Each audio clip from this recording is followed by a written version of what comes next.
हाय, नमस्कार. काय चाललंय मित्रांचं?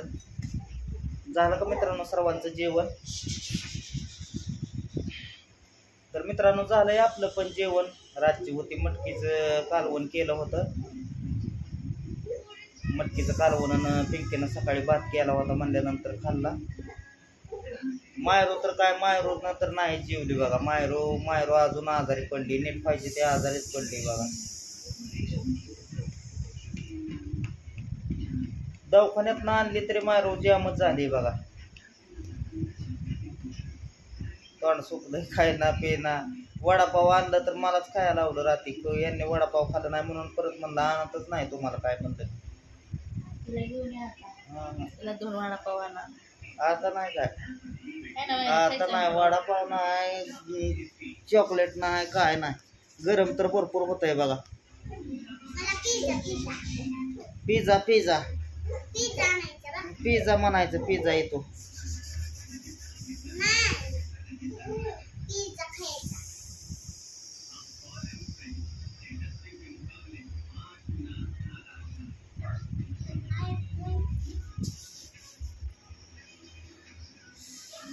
गरम होत आहे मित्रांनो. कामाला नाही काय, काम 2 दिवस लागलं.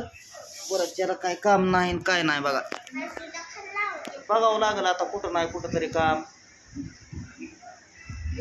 घरी तरी बसून काय आहे आता, मस्त ऊन लागतंय. आणि काही जरी झालं तरी आपल्याला काम हे करावं लागणारच आहे की नाही. करून काय यांचं येडं गाणं बघा मित्रांनो. विचार करून करून नुसतं डोकं गरम होत आहे. काय सांगायचं तुम्हाला. त्या डॉक्टरवर तर त्या नगरच्या तर इतकं डोकं हलतंय का नाही आता, काय सांगायचं तुम्हाला. नुसती ती जी एक होती ना तिथं, जी आपली म्हणजे आपल्या समाजाची एक तिथं सिक्युरिटी गार्ड होती मित्रांनो. तर ज्या वेळेस ICU रूममध्ये जे नेलं होतं ना आईला, म्हणजे त्या ह्या ऑपरेशन थिएटरमध्ये, तर त्यावेळेसच कोरोनात किंवा इतर गोष्टी कुठं आता तिथं कामाला म्हणल्यानंतर माहिती असतं प्रत्येकाला चाळ काय इथं चाललंय काय नाही ती. तर ती मित्रांनो तिथली सिक्युरिटी जी होती ना ती आता म्हणजे तिथं ऑपरेशन आईचं चालू होतं म्हणल्यानंतर मी तिथं बसलो होतो. तर ती होत्या म्हणल्यानंतर बोलत होत्या. म्हणल्या कोण आहे तुमचं? तर म्हणलं आई आहे म्हणलं आमची. तर म्हणली वडील आहेत का? म्हणलं वडील नाहीत म्हणलं. वडील म्हणलं भरपूर दिवस झालं वारल्यात आहे म्हणलं वडील. तर मित्रांनो विषय काय आहे माहीत आहे का, भरपूर दिवस वारलं म्हणल्यानंतर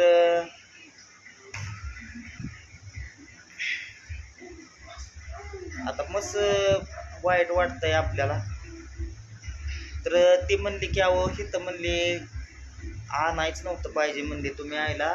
इथं म्हणली कसं आहे माहीत आहे का, इथं जी मेडिकल कॉलेज आहे म्हणल्यानंतर तिथं विषय असा आहे की ती मुलं आलेली आहे ती शिकायला आलेले आहेत. नंतर म्हणली की ती ऑपरेशन म्हणली नुसती करते ती, म्हणजे त्यांनाच करायला लावतात ते डॉक्टर येऊन, कारण की त्यांच्यापासून 3-3 लाख रुपये घेतलेला आहे तर म्हणली. आणि इथं म्हणली भरपूर अशी का नाही एक्सपायर भरपूर झालेली आहे ती म्हणली. त्यांना काय देणं घेणं नाही, ऑपरेशन करायपुरती दक्षता घेतात, त्यानंतर काय दक्षता घेत नाही ती. आणि तसाच उशीर झाल्यानंतर परत त्यांना रातची हजेरी द्यावी लागते. तर हजेरी द्यावी लागते म्हणल्यानंतर मित्रांनो ती गेली होती. तर गेल्या होत्या म्हणल्यानंतर ती परत ज्याला मी तिथं पाणी पिऊन तिथं दारात म्हणजे कोण नसताना समजा झोपली होती म्हणल्यानंतर मी तिथं गेलो होतो. मी गेलो होतो तर ते अक्षर इतक्या दचकल्या का नाही, भरपूरच दचकल्या बघा ती. म्हणजे आता त्यांच्यासमोर झालेल्या म्हणले अहो या कोरोनात तर नुसती कॅरी बॅगमध्ये माणसं नुसती म्हणली मोठ्या गाडीनं न्यायची नुसती. मग बघा आता तिला माहीत होतं म्हणली माझ्यावर लगेच नजर ठेवतात, मी सांगते हे कोणाला म्हणून लगेच म्हणली माझ्यावर नजर ठेवते ती, इथं तक्रार करते ती. आणि तिकडं पलीकडची एक ती म्हणली माझी मैत्रीणच होती सिक्युरिटी गार्डला पलीकड, पण तिथं म्हणली ती थांबत नाही कारण की असं झाल्यामुळं तिथं काय थांबत नाही. एकदा जीव गेल्यानंतर मित्रांनो पण ती भ्या मनात असतं ना. तर आईचा ऑपरेशन थिएटरमधला व्हिडिओ आहे मी थोडासा काढलेला, ती तुम्हाला मी आज सोडणार आहे. आणि ती डॉक्टर जी आहे का नाही डॉक्टर, त्याला डॉक्टर म्हणायच्या लागीचं आहे का नाही ती काय कळणार. आता ती मेन डॉक्टरचं काय मला त्याचं देणं घेणं नाही बरं का. पण जी तिथं जी होता ना म्हणजे बॅच असते ना, वर्ग प्रमुख कसा असतो गट प्रमुख तसा जे असतो ना तिथं, तर ती त्याचं इतकं आता भरपूर मित्रांनो डोकं हलतंय ना त्या डॉक्टरवरती. तर त्याच्या रेकॉर्डिंगसुद्धा आहेत, पण आता मी तुम्हाला पाठवणारच आहे. मला काय आता माझं आज लई संतुलन हल्लेलं आहे कारण की ती व्हिडिओची मी ऑपरेशन थिएटरमधला बघितलेला आहे. आईला घेऊन मी किती तास तिथं बसलो होतो आणि त्याची एक चुकी कुठली झाली की ती म्हणला की संध्याकाळचे ऑपरेशन करत नाही ती. तर संध्याकाळचं ऑपरेशन करत नाही म्हणल्यानंतर ह्याने 7 वाजता ऑपरेशनला कसं काय मग घेतलं, ह्या पण त्याच्यात पण गावलेला आहे ती. आणि राहिला विषय ऑपरेशन झाल्यानंतर मित्रांनो डिस्चार्ज 5व्या दिवशीच कसा काय दिला, 5व्या दिवशी कसं काय डिस्चार्ज. एवढं मोठं ऑपरेशन होऊन 5व्या दिवशी डिस्चार्ज द्यायची गरज नव्हती. प्रत्येक जणाला 10-12 दिवस ठेवलं आणि आम्ही म्हणत होतो की 7 दिवसानं जे आम्हाला टाकतोडा यायच्यात ना तर आम्ही इथंच थांबतो. तर नाही म्हणली, डॉक्टरांनी सांगितलंय वरनं, डॉक्टरांनी डिस्चार्ज दिलेला आहे त्यामुळं तुम्हाला काय थांबता येत नाही. आता ह्याला सुट्टीवर जायचं होतं, ह्याला हजामजा करायची होती, त्याच्यामुळे त्याने ती नाटकं केली. आणि त्यावेळेस 7 दिवस झाल्यानंतर गेलो होतो तर ती सुट्टीवर गेला होता. म्हणजे ही हजामजा करायला नाही म्हणतच होते तरी पण ऑपरेशन करायला नेल्यानंतर म्हणजे आता एवढं तेवढं माणसं कळतच असतं बरं का. त्याला समजा सांगत होत्या त्या ऑपरेशन कसं झालं नाही, मला तर वाटतंय त्यांना भूल बी दिली होती का. ऑपरेशन म्हणली ह्यांनी डोकं फोडलं, काहीच निघालं नाही त्यात म्हणजे मेन म्हणजे त्यांनी दावलेलं नाही आपल्याला काय. त्यातली गाठ पाण्यावानी असू द्या किंवा काय असू द्या ती गाठ त्यांनी दावलीच नाही, डायरेक्ट म्हणली चेकिंगला लावले. तर ऑपरेशन झाल्यानंतर मी तिथे गेल्यानंतर ICU रूममध्ये यायला आणले की मी म्हणलं मला ती गाठ दावा, म्हणलं काय निघालंय ती दावा म्हणलं. तर ती म्हणली की एका ह्याच्यात ठेवलेली आहे म्हणली डबीत, तर ती तुम्हाला उद्या सकाळ दाखवून. उद्या सकाळ मी गेलो विचारायला आणि पिंकीनं आपण दोघंच गेलो होतो पाणी द्यायला. तर त्यावेळेस फोनवरच बोलत बसला होता ती, एव्हरीथिंग अन वॉक अँड इन सॉरी म्हणजे ही समजा त्याचं का नाही त्याची अशी कारण आहे ती ना. आणि ती डॉक्टर म्हणण्याच्या लागीचा बी नाही. सॉरी बेबी म्हणत होता, गर्लफ्रेंडला बोलत होता, गर्लफ्रेंडला बोलतोय. आणि तिथं डोळ्यासमोर आता आपलं पेशंट आहे म्हणल्यानंतर आपण काय त्याला बोलणार आहे तेव्हा. तुझं काय का तिकडं लाग भानगडी करा ना, आपलं माणूस आपल्यापाशी आलं म्हणजे बाद झाला असं आपल्याला मग गृहीत होतं. पण ही एकामेकाच्या चहा कपातला पिऊन क्रीम गोल्ड खाऊन पाठपासून त्यांची नाटकं बघायची आपण का तिथं. आता प्रत्येक डॉक्टर आहे सर्व आहेत पण असं नसतंय कुठं.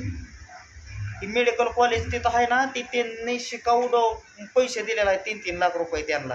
मग त्याच्यामुळं काय कुणी जगल नाही तर मरत त्यांना काय फरक पडत नाही. तिथं फक्त सह्या घेऊन मोकळे होते ती. सह्या घ्यायच्या चांगल्या 5-50 सह्या घेतल्या म्हणे, सह्या घेतल्या त्या माझ्या म्हणजे त्यांना बोलाय परत त्याला आपल्याला तोंड राहू नाही ना. तरी मी त्यांना म्हणलं तुम्ही 5व्या दिवशी कसं काय डिस्चार्ज देत आहे. तर म्हणले की वरनं डॉक्टरांनी सांगितलंय, डेरे डॉक्टरांनी सांगितलेलं आहे सुट्टी करायला.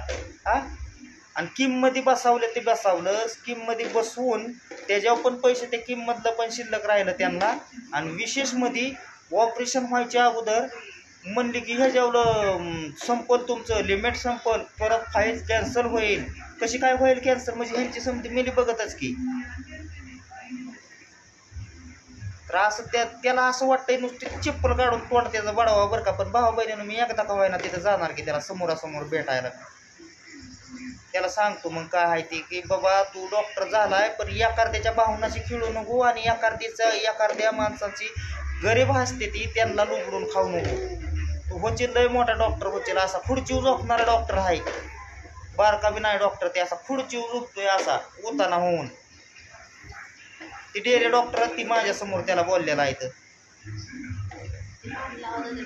हो हलगर्जीपणा करतोय हलगर्जी. हा म्हणजे मेन डॉक्टरांची आबरू घालवती असलं हाताखाल्लं भामट.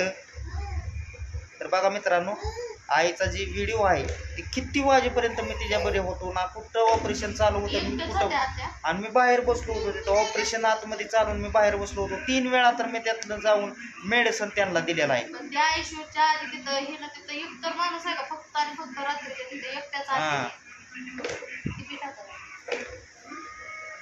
इतकं मित्रांनो असं त्याच्या आणि अजून म्हणतोय की लोकल हॉस्पिटलमध्ये नाही, आणि ती सर्व माझ्यापाशी रेकॉर्ड आहेत मित्रांनो. तर मी तुम्हाला शेअर करणारच आहे बघा. ह्याने ऑपरेशन केल्यानंतर लोकल हॉस्पिटलमध्ये आपल्यासारख्या खेड्या गावात लगे हात लावतील का कोणी रिक्स घेऊ शकत नाही. तर बघा या व्हिडिओमध्ये ऑपरेशन थिएटरमध्ये यायचा व्हिडिओ हे आहे, ती पण आहे, ती पण रेकॉर्डिंग तुम्हाला सोडणार आहे. दाब भरलेली ही डॉक्टरला काही सुद्धा नाही म्हणला, बरं आहे म्हणला, असंच होतं म्हणला. काय ती ऑपरेशन झाल्यामुळे ती धाप होती, त्याने चूक तर केलं का त्याला, आणि किती हलगर्जीपणा केला त्या डॉक्टरने.